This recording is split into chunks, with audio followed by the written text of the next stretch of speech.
Shalom, haleluya. Yesus luar biasa bagi kita semua. Yesus dahsyat dalam hidup kita semua. Saudara, tema firman Tuhan, kekuatan dari dalam. Tema hari ini. Saudara, setiap orang percaya ada kekuatan yang tersembunyi yang ada di dalam pribadinya, yang perlu kita miliki di hari-hari ini, saudaraku. Kita akan melihat Alkitab, saudaraku, di dalam 1 Petrus. 1 Petrus pasal yang keempat. 1 Petrus 4 ayat yang ke-7. Hidup orang Kristen. Ayat 7 saya baca bagi kita. Kesudahan segala sesuatu sudah dekat. Karena itu, kuasailah dirimu dan jadilah tenang supaya kamu dapat berdoa. Saudaraku, saya katakan di awal tadi bahwa dalam pribadi orang percaya ada kekuatan besar yang tersembunyi yang ada di dalam pribadinya. Kekuatan apa itu, saudaraku? Kekuatan yang kita miliki dari Tuhan, kekuatan yang kita peroleh dari Yesus untuk menghadapi segala keadaan. Amin. Dalam segala keadaan hidup yang kita jalani di hari-hari ini, ada kekuatan yang tanpa saudara dan saudariku sadari, sebenarnya Tuhan sudah perlengkapi kita dengan kekuatan itu di dalam pribadi kita, saudaraku. Cuma banyak kali kita tidak menyadari bahwa sebenarnya ada Tuhan yang memberikan kekuatan itu dalam diri kita, saudaraku. Bagaimana kita akan memperoleh kekuatan yang besar itu menghadapi keadaan dunia ini yang semakin tidak menentu? Caranya seperti apa? Caranya untuk memperoleh kekuatan besar yang ada dalam diri kita, yang kita terima dari Yesus lewat firman Tuhan yang kita baca bersama tadi, saudaraku, dalam kitab 1 Petrus 4 ayat yang ke-7. Kesudahan segala sesuatu sudah dekat. Karena itu, kuasailah dirimu dan jadilah tenang. Saudaraku, kekuatan itu akan nampak dalam pribadi kita ketika kita menghadapi keadaan dunia yang tidak menentu saat ini, menghadapi tantangan dunia, menghadapi pergumulan berat. Kita akan peroleh hal itu, saudaraku, dari Tuhan ketika kita belajar menguasai diri dan menjadi tenang. Amin. Orang yang dapat menguasai dirinya, dalam kitab Amsal berkata, adalah seorang yang diibaratkan seperti seorang yang dapat merebut kota. Orang yang dapat menguasai dirinya. Karena apa? Untuk menjadi seorang pemenang dalam segala situasi, kita harus menguasai diri dulu, saudaraku. Menguasai hati, amin. Menguasai pikiran, sehingga segala tindakan kita, tindakan yang terarah, amin. Tindakan yang teratur, tindakan yang tepat sasaran. Orang yang dapat menguasai dirinya, orang yang dapat mengendalikan dirinya, mengendalikan pikirannya, selalu akan ada ketenangan dalam dirinya menghadapi segala situasi. Coba saudara lihat, orang kalau ketika dia ada dalam satu permasalahan yang berat, apabila orang itu tidak dapat mengendalikan dirinya, menguasai pikirannya dengan tekanan yang berat, pasti dia akan salah jalan. Banyak yang kita lihat salah jalan, saudaraku. Dia mau memutuskan situasi keadaan yang dia alami, mau mengambil satu keputusan di saat dia tidak dapat mengendalikan emosinya, tidak dapat mengendalikan pikirannya, tidak dapat mengendalikan keadaan yang ada di hadapannya. Dia bisa salah ambil keputusan. Dia bisa salah ambil tindakan. Saudaraku, banyak kali kegagalan orang percaya ketika salah ambil keputusan, ketika salah ambil langkah, salah menentukan sikap. Karena apa? Tidak dapat mengendalikan diri, tidak dapat menguasai diri. Saudaraku, kekuatan yang terbesar dalam kehidupan kita orang percaya untuk menjadikan kita pemenang dalam segala masalah, pemenang dalam segala pergumulan, yaitu pertama, kita harus dapat menguasai diri.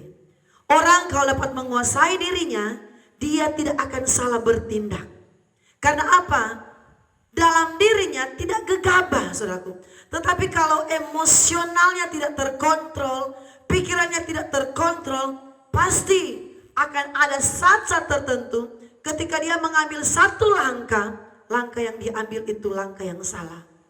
Ada banyak orang gagal menghadapi pergumulan, sampai-sampai harus bunuh diri. Amin. Ada banyak orang gagal mengambil keputusan, sampai-sampai dia harus mengakhiri hidupnya. Dia kalah dengan masalah, dia kalah dengan pergumulan. Karena apa? Tidak dapat mengontrol diri, tidak dapat menguasai hati, tidak dapat mengendalikan pikiran.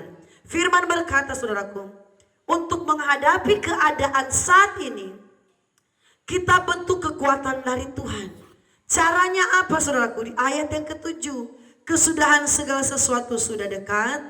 Karena itu kuasailah dirimu, jadilah tenang, supaya kamu dapat berdoa.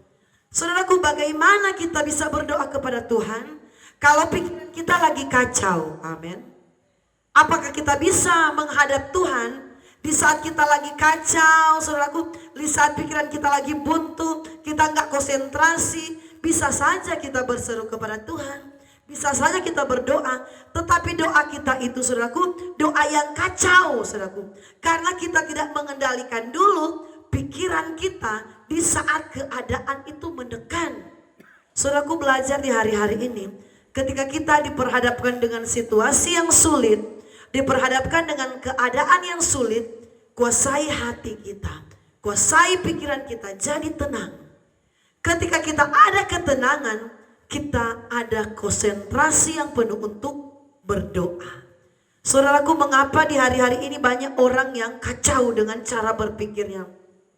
Banyak orang yang khawatir, banyak orang yang gelisah, banyak orang yang tidak tenang. Karena apa? Iblis sementara mengalihkan perhatian kita supaya kita tidak ada waktu untuk berdoa kepada Tuhan. Doa itu adalah kekuatan terbesar orang percaya. Kekuatan terbesar yang ada dalam diri kita, yaitu di saat kita bisa berdoa kepada Tuhan. Tetapi bagaimana kita dapat berdoa fokus sungguh-sungguh dengan Tuhan, berdoa dengan doa yang maksimal dengan Tuhan, kalau kita tidak dimulai dari mengendalikan dulu diri kita, mengendalikan dengan pergumulan, mengendalikan diri kita dengan kesibukan, mengendalikan segala urusan-urusan kita. Kita harus kendalikan dulu segala sesuatu yang ada di sekeliling kita. Kita harus tenang supaya kita dapat sungguh-sungguh berdoa kepada Tuhan. Doa itu tidak boleh mati dalam kehidupan kita. Saudara ingat, ada satu pesan Tuhan yang luar biasa. Ketika Tuhan Yesus akan masuk di dalam penyalipan, saudaraku, akan masuk di dalam penderitaan untuk disalibkan di Bukit Golgota, saudaraku. Sebelum Yesus disiksa, sebelum Yesus dianiaya, memikul salib, Yesus ajarkan kepada murid-muridnya untuk berdoa, saudaraku. Berdoa di Taman Getsemani. Yesus berpesan kepada murid-muridnya, berdoalah supaya kamu jangan jatuh ke dalam pencobaan. Saudaraku, kenapa Tuhan bilang berdoalah? Karena apa? Di dalam doa itu begitu powerful kuasanya. Doa itu mampu memagari kita dari kuasa kegelapan. Doa itu mampu menolong kita menghadapi masa-masa yang berat, masa-masa yang sulit. Sebab itu Tuhan berkata, berdoalah supaya kamu jangan jatuh ke dalam pencobaan. Saudaraku, beberapa bulan yang lalu kami pernah mendengar pesan Tuhan khusus. Ketika kami sementara tertidur, saudaraku, ada suatu suara yang berbisik di telinga saya. Dan suara itu berkata seperti ini di saat kami sementara tertidur. Banyak berdoa. Saudaraku, tidak panjang perkataan yang terdengar di telinga di saat saya sementara tidur. Banyak berdoa sekitar 3 bulan yang lalu. Dan ketika kami renungkan benar, hidup ini harus banyak berdoa kepada Tuhan. Hidup ini harus banyak berserah kepada Tuhan. Kekuatan yang tersembunyi yang ada dalam diri kita ialah ketika kita mampu berdoa kepada Tuhan. Banyak orang tidak mampu berdoa kepada Tuhan. Banyak orang kalah dengan keadaan, kalah dengan situasi, kalah dengan pergumulan, kalah dengan kesibukan, kalah dengan pekerjaan, sehingga pada akhirnya mereka tidak berdoa. Saudaraku, di hari-hari ini mari kendalikan hati kita, kendalikan pikiran kita, kendalikan seluruh kehidupan kita, supaya kita benar-benar mempunyai waktu yang khusus untuk berdoa. Saudaraku, mari kita akan melihat Alkitab kita dalam kitab Matius, tentang peringatan Tuhan, tentang suara Tuhan, bagaimana Tuhan mengajak murid-muridnya untuk berdoa, saudaraku. Di dalam Matius pasal yang ke-26, ayat di sini kita akan baca, saudaraku, ayatnya yang ke 40. Judulnya di Taman Getsemani ayat 40. Setelah itu ia kembali kepada murid-muridnya itu dan mendapati mereka sedang tidur. Dan ia berkata kepada Petrus, "Tidak sanggupkah kamu berjaga-jaga 1 jam dengan aku?" Ayat 41. "Berjaga-jagalah dan berdoalah supaya kamu jangan jatuh ke dalam pencobaan." Ayat bagian terakhir, "Roh memang penurut, tetapi daging lemah." Saudaraku, Tuhan ingatkan kepada murid-muridnya, roh itu penurut, saudaraku. Roh yang ada, yang Tuhan tempatkan di dalam pribadi kita ini, roh yang dengar-dengaran, saudaraku. Roh yang penurut, roh yang taat. Tetapi daging ini lemah. Oleh karena daging kita ini lemah, gampang jatuh, gampang berbuat salah, gampang ambil keputusan yang salah, saudaraku. Daging kita ini lemah, sebab itu Tuhan berkata, berjaga-jagalah dan berdoalah. Ternyata ketika kita sementara berdoa dengan Tuhan, ibaratnya kita sementara membangun kekuatan yang besar dalam diri kita. Amin. Orang yang sementara berdoa kepada Tuhan, dia sementara membangun kekuatan yang besar dalam dirinya, saudaraku. Kekuatan iman ada dalam dirinya ketika dia berdoa kepada Tuhan. Orang yang sementara berdoa, ada kekuatan besar yang Allah kerjakan dalam dirinya. Ada kuasa Roh Kudus yang akan memampukan dia menghadapi keadaan dunia yang tidak menentu. Asalkan kita berjaga-jaga di dalam doa. Saudaraku, berbahagialah kita yang berjaga-jaga di dalam doa. Saudaraku, jangan pernah berhenti berdoa. Dalam kitab Tesalonika berkata, tetaplah berdoa. Saudaraku, doa itu ada satu kekuatan yang besar yang Allah akan karuniakan dalam hidup kita. Ketika saudaraku benar-benar doa itu menjadi, saudaraku, kesukaan kita setiap saat. Doa itu menjadi, saudaraku, kesukaan kita setiap hari. Firman berkata dalam kitab Matius ini, ketika ada di Taman Getsemani, Tuhan berkata, berjaga-jagalah dan berdoalah. Saudaraku, berjaga-jaga bukan berarti kita sudah tidak tidur, tunggu-tunggu kapan Tuhan datang. Tidak, saudaraku, tidak melakukan aktivitas. Tetapi berjaga-jaga yang dimaksud oleh Tuhan ialah berjaga-jaga di dalam doamu. Selalu ada hubungan yang spesial dengan Tuhan. Karena firman berkata, daging lemah, roh memang penurut, tetapi daging kita ini lemah, saudaraku. Terbatas. Kalau kita tidak berdoa, kita tidak ada kekuatan. Saudaraku, jangan sampai kita gagal, jangan sampai kita jatuh, jangan sampai kita tidak ada arah. Karena apa? Kita tidak berdoa kepada Tuhan. Kita tidak berserah penuh kepada Tuhan. Doa itu adalah kekuatan yang besar bagi kita. Latih di hari-hari ini untuk tetap berdoa kepada Tuhan. Kuasai diri kita. Kita harus atur baik-baik kesibukan kita, amin. Atur baik-baik pekerjaan kita. Jangan sampai pekerjaan kita itu menghalangi waktu kita dengan Tuhan. Atur baik-baik, saudaraku. Masalah kita yang kendalikan, kita yang kontrol. Saudaraku, ada orang yang saya perhatikan ketika dia mengalami yang namanya, saudaraku, usahanya tidak maju. Saya lihat pengiringannya juga jadi seperti itu. Pengiringan juga jadi berdiam, tidak maju. Karena apa? Karena kesetiaannya cuma ditentukan dari maju mundur usahanya. Jadi kalau dia lagi senang, ya dia jadi rajin dalam mencari Tuhan. Tetapi kalau dia usahanya biasa-biasa, ya biasa-biasa dalam mengiring Tuhan. Bahkan ada orang yang saya perhatikan, saudaraku, ketika dia kehilangan orang yang dia sayangi, dia sudah tidak lagi mau mencari Tuhan. Saudaraku, hidup ini adalah milik Tuhan. Jangan sampai karena kita terlalu berduka cita, menyayangi orang yang kita sayangi itu terlalu berlebihan, dan kita mendukakan hati Tuhan. Sudah tidak mau mengasihi Tuhan, tidak mau ibadah, tidak mau melayani. Saudaraku, hidup ini adalah pemberian dari Tuhan.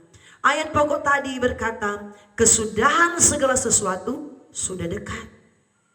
Saudaraku, sudah dekat, saudaraku. Hari kedatangan Tuhan sudah dekat. Hari yang mengejutkan, yang mendahsyatkan, akhir zaman itu sudah dekat. Sebab itu Tuhan berkata, kuasai dirimu. Kuasai, saudaraku. Jangan sampai masalah yang menguasai kita. Jadi saudaraku, kalau masalah yang mengendalikan hidup kita, ya saudaraku, jangankan berdoa.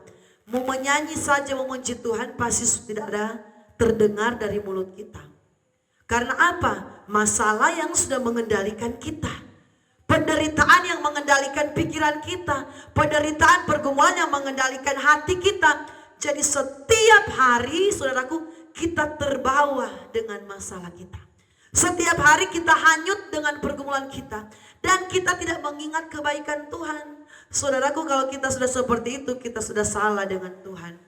Yang kita ingat-ingat ialah beban, masalah dan tantangan dan pergumulan. Kita sudah tidak mengingat lagi bagaimana kita harus setia dengan Tuhan. Bagaimana kita harus punya hubungan yang kuat dengan Tuhan. Saudara yang diberkati oleh Tuhan, firman berkata, berjaga-jagalah dan berdoalah, saudaraku, supaya kamu jangan jatuh ke dalam pencobaan. Saudaraku, setiap saat, kapan saja kita bisa jatuh, saudaraku. Usaha kita bisa jatuh, amin.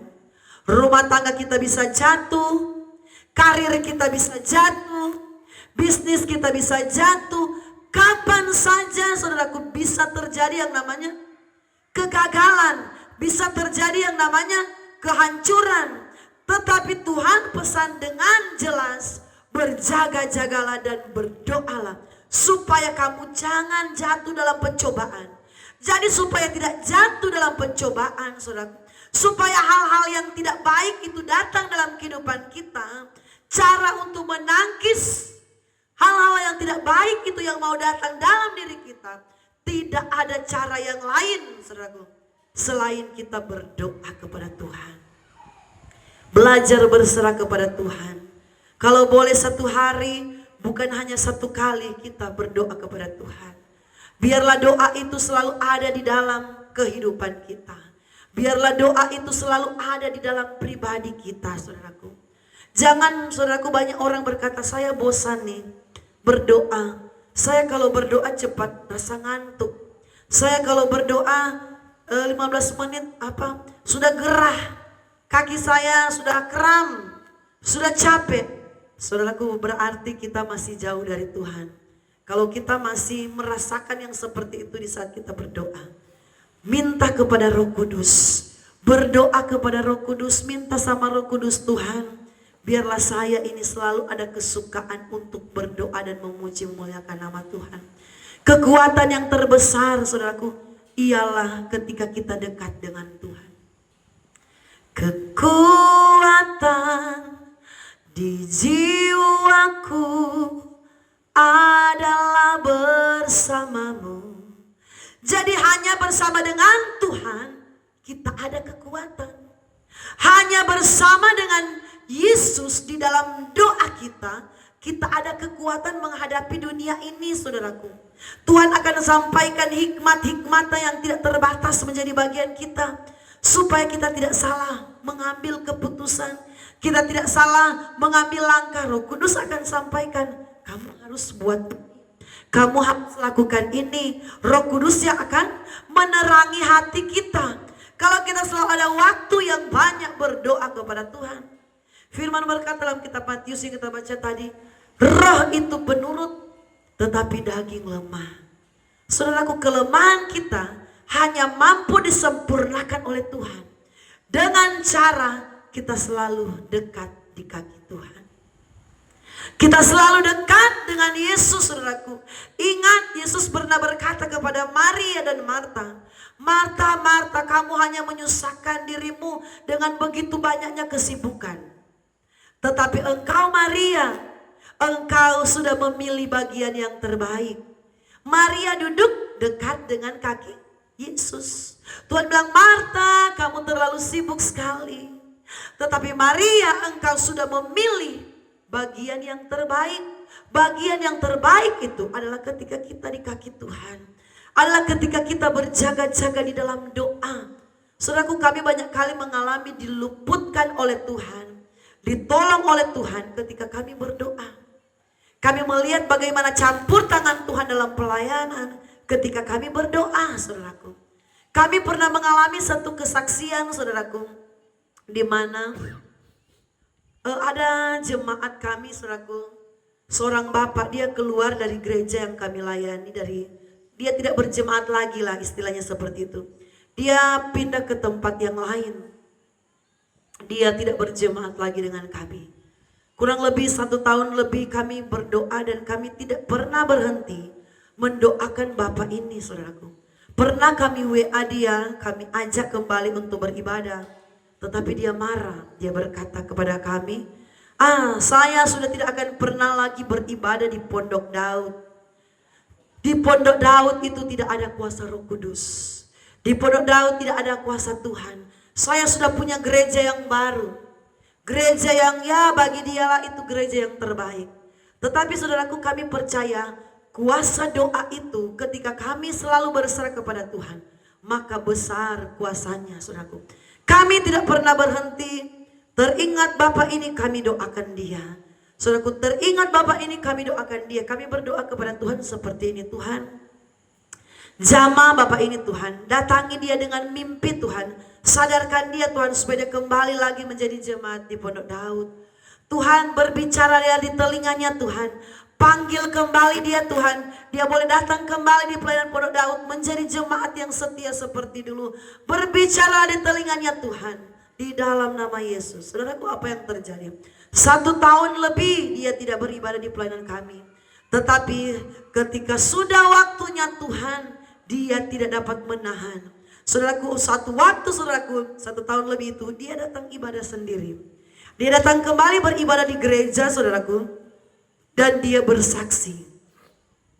Dia bersaksi begini kepada kami. Bapak Gembala disampaikan kepada suami saya. Saya sebenarnya mau tahan saya punya langkah.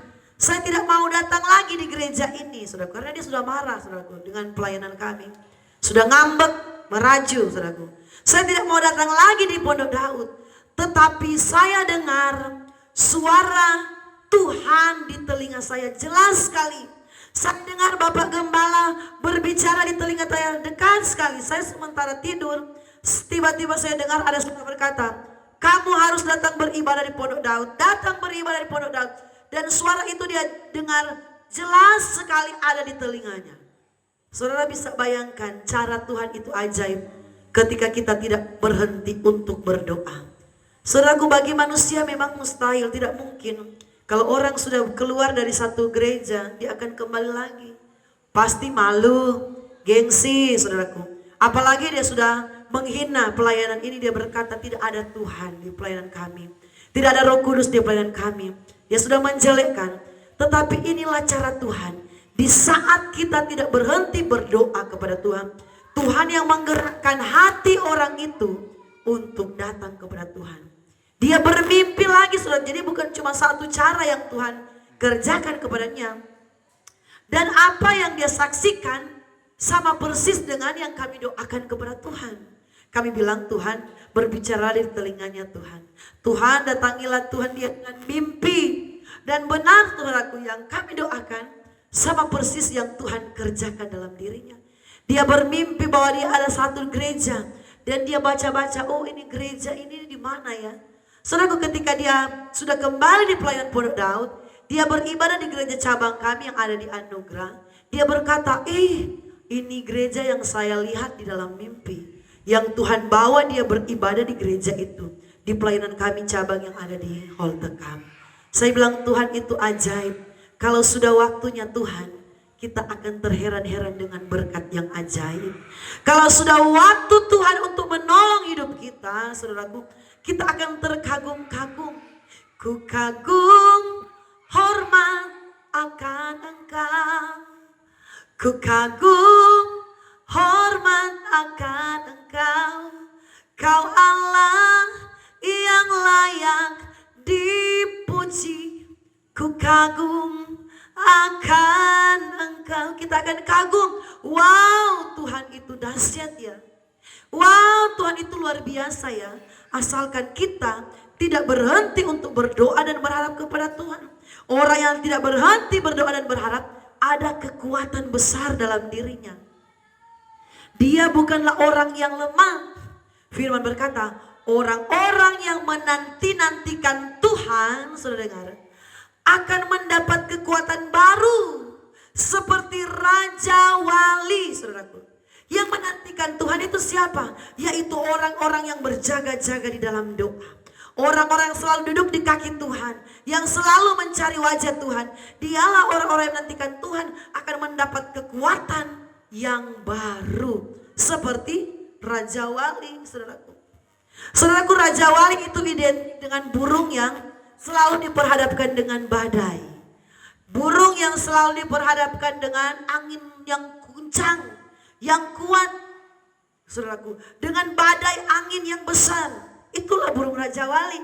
Tetapi kita akan menjadi seperti burung Raja Wali yang walaupun diperhadapkan dengan angin badai, angin yang kuat dan kencang, tidak membuat dia lemah, tetapi ada kekuatan yang baru. Asalkan apa? Belajar, berharap kepada Tuhan, duduk di kaki Tuhan.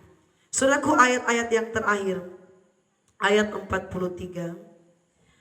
Matius 26 ayat 43. Dan ketika ia kembali pulang, ia mendapati mereka sedang tidur, sebab mata mereka berat. Ia membiarkan mereka di situ lalu pergi dan berdoa untuk ketiga kalinya. Saudaraku, ternyata ada 3 kali Yesus mengajak murid-muridnya untuk berdoa. Tetapi sampai di kali yang ketiga, saudaraku, Yesus mendapati mereka sedang tidur. Jangan sampai rohani kita di hari-hari ini Tuhan dapati sedang tidur. Jadi orang-orang yang tidak suka berdoa adalah orang-orang yang rohaninya sedang tidur, saudaraku. Orang-orang yang tidak punya hubungan dekat dengan Tuhan adalah orang-orang yang rohaninya sedang tidur, saudaraku. Orang-orang yang tidak suka beribadah, yang tidak suka membaca firman, yang tidak suka duduk di kaki Tuhan, rohani mereka sedang tidur, saudaraku. Dan hati-hati, kalau orang sedang tertidur, kita ibaratnya orang yang tidak berjaga-jaga. Karena rohani kita sedang tertidur. Sampai 3 kali Tuhan mengajak, mari berdoa supaya kamu jangan jatuh dalam pencobaan. Dan akhirnya apa, saudaraku? Murid-murid Yesus jatuh ke dalam pencobaan. Ketika Yesus masuk dalam proses penyaliban, mulai kelihatan siapa yang jatuh dalam pencobaan. Ada Petrus yang menyangkal Yesus, amin saudaraku. Ada Yudas yang menjual Yesus. jatuh dalam pencobaan karena mereka, saudaraku, belajar tidak mendengarkan keinginan Tuhan. Doa itu adalah satu hal yang prioritas dalam hidup kita. Doa itu adalah kekuatan kita. Jangan sampai rohani kita didapati Tuhan sedang tertidur. Tetapi ketika Tuhan dapati kita, kau dapati aku tetap setia. Tuhan dapati kita tetap setia. Setia berdoa, setia ibadah, setia berkorban, setia melayani, semua serba setia. Bukan Tuhan dapati kita serba tertidur, rohani tertidur, kesetiaan tertidur, kerajinan tertidur, berkorban tertidur, mengasihi Tuhan tertidur, semua tertidur. Hati-hati. Tetapi saya percaya lewat firman Tuhan ini, kita bangun dari tidur kita, siapkan rohani kita semakin sungguh-sungguh dengan Tuhan, semakin menikmati kehadiran Tuhan, semakin melihat mujizat Tuhan, penyertaan Tuhan. Oleh karena apa? Ada kekuatan yang ajaib dalam diri kita di saat kita berdoa kepada Tuhan. Mari saya akan berdoa untuk kita semua mengakhiri khotbah di saat ini. Yesus Tuhan, Allah yang setia, Allah yang baik, kami berdoa bagi setiap pemirsa di rumah yang menyaksikan khotbah ini. Mari Engkau memberkati kami. Roh Kudus berikan kami kesukaan untuk berdoa. Roh Kudus berikan kami kecintaan untuk duduk di bawah kaki-Mu, untuk ada dekat dengan Engkau ya Tuhan. Biarlah ketika di hari-hari ini kami mungkin merasa bosan, merasa jenuh ada di dalam rumah Tuhan, ada di saat berdoa kami berdoa Tuhan, kami tolak segala rasa bosan, rasa jenuh yang dikerjakan iblis. Dalam nama Yesus keluar jauh-jauh dari kehidupan kami. Tetapi di hari-hari ini kami mau bangun dari tidur kami. Kami mau rajin berdoa, mengasihi Tuhan, mengandalkan Tuhan menjadi bagian kami. Dan kesukaan kami ialah duduk di kaki Tuhan, berserah kepada Tuhan. Biarlah itu menjadi hobi kami Tuhan. Pakai hidup kami Tuhan menjadi saluran berkat-Mu. Pakai hidup kami menjadi terang untuk kemuliaan nama-Mu. Dalam nama Yesus Kristus kami percaya kami diberkati oleh Engkau Tuhan. Haleluya. Amin. Shalom, Tuhan memberkati.